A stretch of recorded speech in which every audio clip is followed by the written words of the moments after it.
For more, we are joined by Philip Turl from our International Affairs Desk.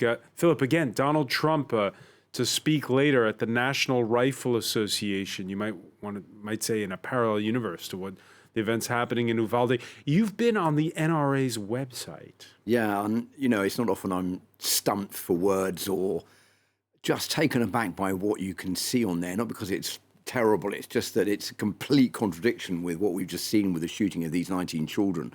I'll just read you what it says. It says, "You won't want to miss a minute of our convention. You will also meet a celebrity or two. It'll be a freedom-filled weekend from entertainment to special events for the whole family." It makes it sound like you're going to a fun fair, but what it then says is we can celebrate freedom, firearms, and the Second Amendment. The latest guns and gear from the most popular companies spread over 14 acres.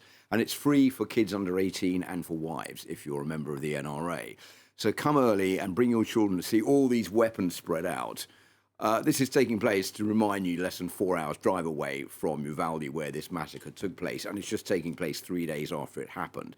So many people are saying, well, this is completely out of order. This should have been cancelled. And the reply from the NRA is, well, it wasn't us that was responsible. What we want is stronger measures against those who are maybe going to go out and commit these kind of massacres. And what we need is even more weapons to protect ourselves. We need weapons to protect school teachers. Maybe school teachers should be armed in the United States.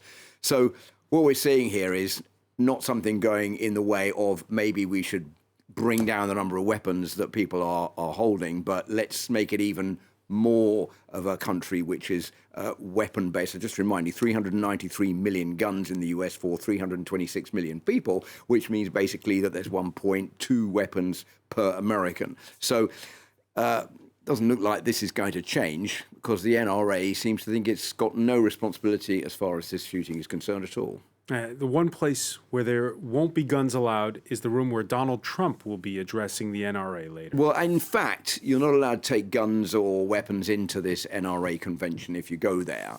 No, Donald Trump won't have one either. And why is Donald Trump going? Well, there's a reason, a simple reason, is that there are 5 million members of the NRA, and Donald Trump knows that most of them are Republican, and Donald Trump wants to be re-elected, so he will go there to try to swing the vote by bringing on board the NRA members to vote for him in the next presidential elections in the US. He says he doesn't agree with everything the NRA does, but I think if push comes to shove, if it's like burying your shame, if you like, because you agree with the fact that these children shouldn't have been massacred, but you can recuperate voters by going to the NRA convention, then I'll go. And that's what Donald Trump is doing. Philip Turl, and Philip there with saying that figure, 1.2 guns per person in the United States, providing plenty of cannon fodder for Cole Stangler from our business desk. This is a money-making enterprise. Yeah, both manufacturing and sales have been booming in the U.S. And, there's sort of a tendency to talk about weapons being part of maybe the cultural fabric of the U.S. And there may be something to that, but it's also important to put things in context here. And what we've seen in recent years is an absolute boom for the firearms sector. So again, both manufacturing and sales. The pandemic was a sort of pivotal moment here. Annual firearms sales, as you're seeing there, hit an all-time record of 23 million in 2020, jumping 64% from the previous year. These figures here coming from the research firm Small Arms Analytics and Forecasting. Now you see there's a slight drop-off in 2021, but still well above pre-pandemic levels. And that's really the track that we're on this year. And as other researchers have pointed out, gun sales often jump during crises. 2020 had both the pandemic and then the wave of protests following the killing of George Floyd, both events helping to drive up sales. And there's actually even a larger trend at play here, though. Now, according to a report released earlier this month from the U.S. government, from the ATF Bureau, domestic gun production has tripled since the year 2000. So going back even further to the year 2000, as we're seeing here, just over 11 million firearms were produced last year alone in the U.S. You're seeing there broken down by different categories. There's two key players in this market, Smith & Wesson based in Massachusetts, and then Sturm, Ruger & Company based in Connecticut, each of which make up about 17% of arms production. We hear a lot about this divide, red and blue states, in the U.S. on this issue, but it's worth pointing out both these companies based in New England, of course, a liberal leaning region that voted heavily for Joe Biden, and all this production that I'm talking about also translates into jobs. According here to the Firearm Industry Trade Association, nearly 376,000 full-time equivalent jobs in the sector. That's up from about 166,000 back in 2008. So all in all, we're talking about a sector that's already pretty big and that's already also, continuing to grow. And can they in Washington agree on an elusive compromise on gun control? Wall Street doesn't seem to think so. Yeah, that's right. One of the more perverse trends, I think, is the right word out here. We'll start here with Smith & Wesson stock. So the company I was mentioning, the top firearms producer in the U.S. Its stock is up today, so up 2%. It's also been a great week for investors in this company. Shares up nearly 10% for Smith & Wesson over the last 5 days. They were at around $13.50 the day of the shooting. You can see they're up now.